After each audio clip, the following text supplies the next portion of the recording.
Hello and welcome to the Wedding Zone at Photokina 2018, powered by Photo TV. And I want to start this presentation in a different way from past presentations. I want to look at images together with you. Check this out. A couple, a before and after of a wedding photo. Another one. It's a bit outstretched. Another one. Another one. Another one. And why am I showing you these pictures? Because I have the mastermind behind these pictures right here, and we're going to be talking about the concept of outsourcing image editing as a wedding photographer. Let me put the next slide on. You see, Yep. It's really him. This is Hezikiah de Souza. Hi. And he is the boss of the worldwide biggest outsourcing company for image editing. That's correct. The world's biggest. As of now. It is called ProImageEditors. Here you can see their website.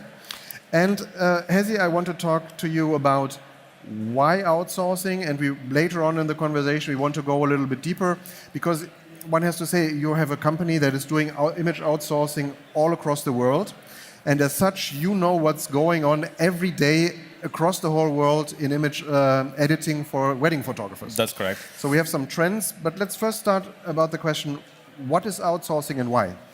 Right. For the most part of it, all photographers, if they need to run this as a business, they need time to kind of spend with the bride and groom, or spend time marketing their products, spend time creating shoots or planning for shoots, or just time for spending it with their family. That's one aspect of it. There's also money that's required that needs to be put to grow this business. And this can only happen if the photographer spends less time editing the work himself and spending time getting more shoots or working more, basically doing more weddings. We all know these pie charts of what people are thinking, what photographers are doing, and what they're actually doing. That's right. The typical wedding photographer is usually a one-man show. Yeah. It has to do all these things. Activities, yes, on a daily basis. And I see photographers spending a lot of time trying to actually edit images, which is not really their skill set. Now we have editors that do this day in and day out, and for the time that they would, typically a photographer would spend about a week editing their images, and we would do this in 2 days. So earlier there was a speaker who was speaking about how we can get our images in front of the customer such that there is a wow effect. Okay, and the only way to do this is giving it to skilled editors who can get it to you faster, such that you can actually get that done to your bride and groom much more faster. That's what the point is. Okay, so just to get this straight, you have image editors sitting at your production facilities. That's right. How many? At this point in time, there are about 650 plus editors in the facility, and they cater to 3 geographical regions. US and Canada is one region, Australia is another, and Europe, which is the German and English-speaking Europe as well. Okay. So 3. And these are people specialized on editing the images of wedding photographers, but there's correct. Other segments as well, I guess. Let's look at the Yeah, services. so we also cater to wedding studio events, pregnancy, baby, real estate, e-commerce photography. We also have a division that kind of extends slightly into 3D animation as well. But the focus is image editing, video editing, and 3D animation. That's what the focus is. Okay. I have to admit that I know Hezi for 3 years now. 3 years, yes. Back then we did a film about this, and the history of the company has been going on ever since. And we want to just spend a few moments on where you come from and where you're going. Yeah. So this company has been put into place in 2005, and the focus was to cater to stock photographers. And over time, we kind of expanded into these other verticals, which is wedding, studio, event, and so on and so forth. At that point in time, since stock images were like, they had a value, and they needed to be protected. So all the systems, workflows, etc., have been designed based on that. Over the years, I think in 2005 is where we started catering to the US wedding photographers. And this concept was totally new at that point in time. And 2008, 2014, I think so, we start off with promoting this in Europe as well. So the US normally is always ahead of the game, and Europe tends to be about 1.5 years behind. Okay. Just to give you an idea about the sheer volume that you are treating, we have this chart here. If I read this correctly, your people are doing 9 million images per month? That's correct. And that is just, this is 9 to 10 million images per month just in wedding color correction alone. So, and this basically is a mix of both Europe as well as the US. Apart from that, we're also doing a lot of images in real estate and on so weiter and so on and so forth. Okay. In order to be able to deliver these kind of numbers, do we put this chart on about the growth of the company? Yep. So there is an interesting fact down there, 300 male employees, 400 female employees. Yes. Wedding post-production actually requires, you can say, a female touch. Mm-hmm. Okay. More importantly, because the editors, we found that female editors actually understand the culture and the difference between how a photographer sees one image versus the other. So they tend to kind of, get accepted into the system much more faster versus male photographers, male editors. Okay. We brought some pictures so that people get an idea of what it looks like in your offices. Yeah, that's just the core team. That's not 650 people, but that's the core team that actually heads most of the departments. Mm-hmm. And all the departments are basically divided into color correction, retouching, and album design and video editing and so on and so forth. So. Okay. You told me once that with the approaching 700 people, you nowadays face problems getting more, even in such a city as Mumbai, where your production is located. Yes, that's right. So what's happening is that we're kind of reaching a threshold wherein which skilled editors, we're kind of running out of it, and we're now looking at actually opening up other offices in other states or outside, outside the state, so that we can get more resources to kind of match the demand. How do you find the people that work for you? The process is normally that they go through a test cycle. Now, the test cycle includes going through a colorblindness test, which means that people who are colorblind obviously cannot read colors. There's also a couple of tests that are done in order to understand how much the editor can interpret these colors. Once we have identified that, then we kind of decide that the editor that's good at with colors goes into color correction, and the rest go into retouching, album design, and so on and so forth. And they know what to do right away, or do you train them? There's a 3-month training program before they actually even get on board with a photographer or with a customer. And that training program is about understanding what the photographer needs and how they need it, what kind of presets, black and white images, culling, all of these aspects are kind of trained over a 3-month period before they go out. Yeah. Okay. Let's have a look at how a typical outsourcing job would go, because it touches these people there at the machines. Sure. When I talked to people about outsourcing image editing a while ago, 3 years ago, they were like, I can't outsource that. I know how to do it. It's my style. Nobody else can copy that. But you found a way to do it. Yeah, it's. If you look at the entire process, you understand that 90% of the workflow is the same. It's only the 10% that makes a difference. Now, this 10% that I'm talking about is the artistic touch that the photographer adds to these images.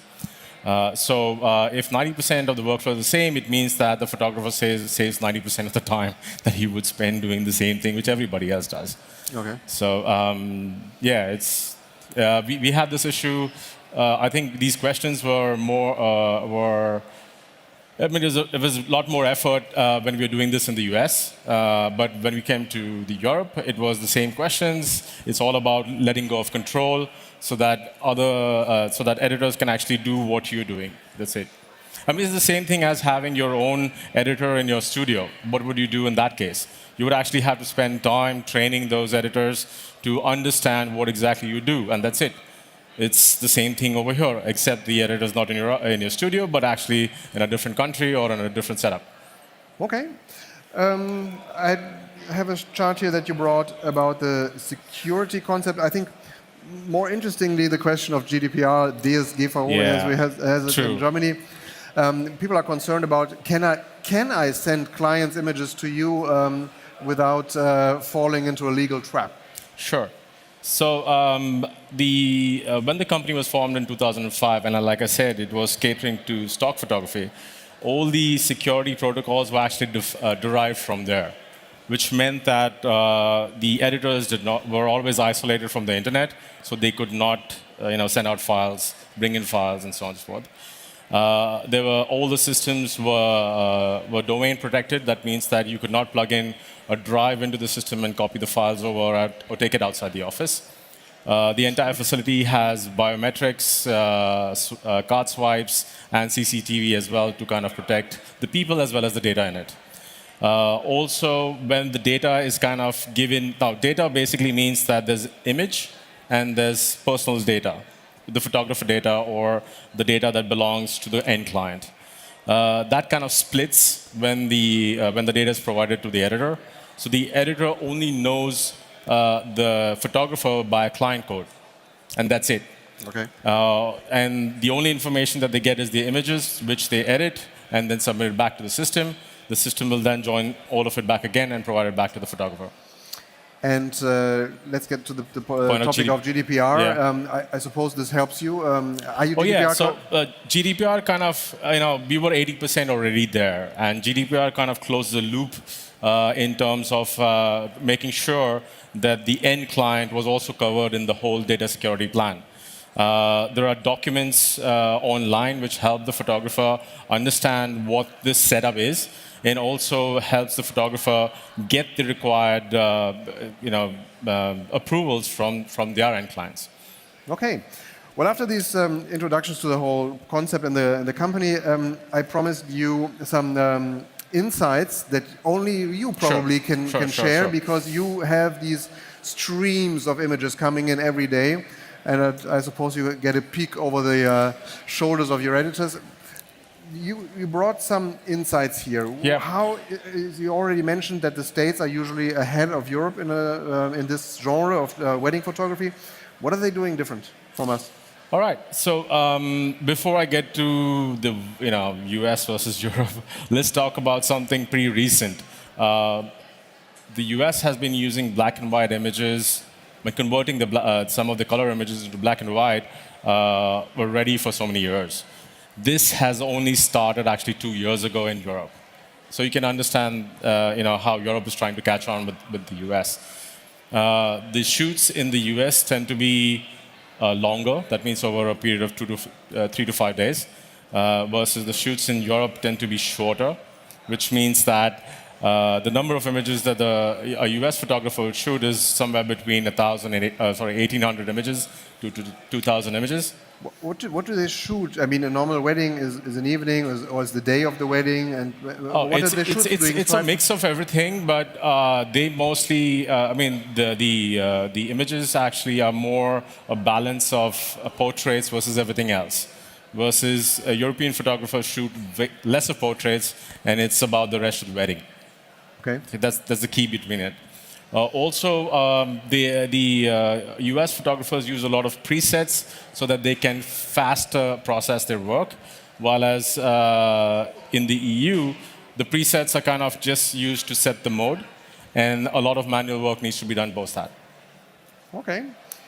I read here beauty retouching versus nearly no retouching. Is that the stereotype of America, everything being a little bit plasticky? Yes, plasticky. I think that's what it comes to, because in the US, when you talk about retouching, whether it's portrait, whether it's studio, or whatever it is, they want it to perfection.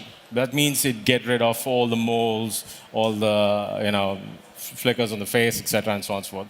While as European photographers like it natural, and that's the major difference that we kind of also need to train our editors to understand where the images are coming from. whether it's coming from the US, then that's the kind of quality that they need. And, Do they get sort of an international training where they know, oh, this is an American photographer, I need to edit them differently than a European photographer? Yeah, normally, for every photographer, we have like a more kind of a customized workflow, which means there's a training period between the time that the photographer actually starts with us to the time that he actually submits all his images to us to kind of understand how he's actually doing his images.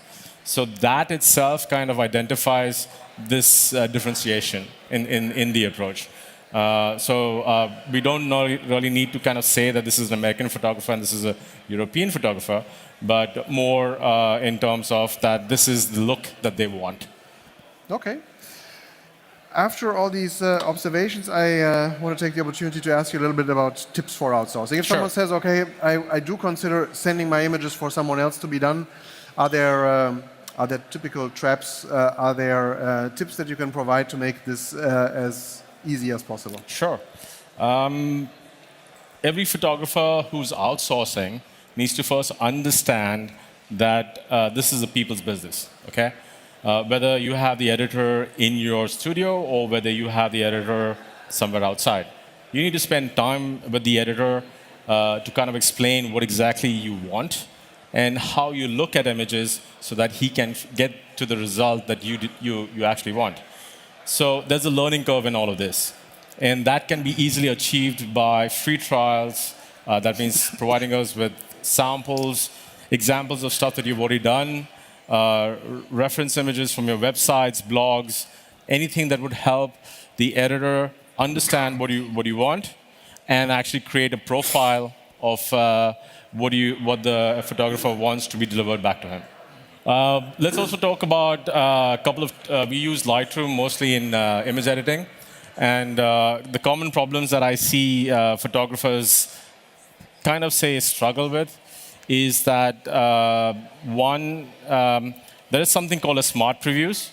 Okay, and smart previews basically what it does is you don't have to submit your RAWs for color correction. You can submit smart previews, which is a compressed version of your RAWs. There's enough information in this data for us to color correct your images without actually having to import all the RAWs into the system. Now, the size of the smart previews tend to be 20% of what the total size is. That means you can transfer your data back and forth much more faster. And the editors also do not have to spend time importing all those images because since the data is small, it tends to import much more faster. So that's one aspect of it. The second aspect of it is I see a lot of photographers struggling with single catalogs. They tend to put all their shoots into one single catalog. Okay? Now this works for most photographers, but it also has a situation in which there are possibilities that the things can go wrong. So the suggestion here is that every shoot has to be a different catalog. As the catalog becomes bigger, Lightroom becomes slower. As the catalog becomes bigger, there are more chances of this catalog actually going corrupt. So we always say, take a shoot, a single catalog. That's it. If you want to play around with the catalog, duplicate the catalog and then play with it. So it doesn't affect all the work that you've done over the years, when it's a single catalog. Cool. Thank you for providing these tips. I have one chart here with some other stuff that you do. One can take a look at this on your website. Yep. But you might also want to check out this link because you have a promotion. Right. So we offer different kinds of services for whether it's baby, pregnancy, studio, e-commerce, product photography, school photography, Kita photography. And all of this is there on this link. Feel free to kind of go onto this link. And there are several free trials in there. Use them. If you need more additional trials, write to the team. They speak both German and English. So feel free to use this link and sign up. Thank you, Hezi. Thank you. I almost lost my voice, but I gained a lot of insights. Thanks for being here. Thank you for watching. And see you next on a new show for 4G.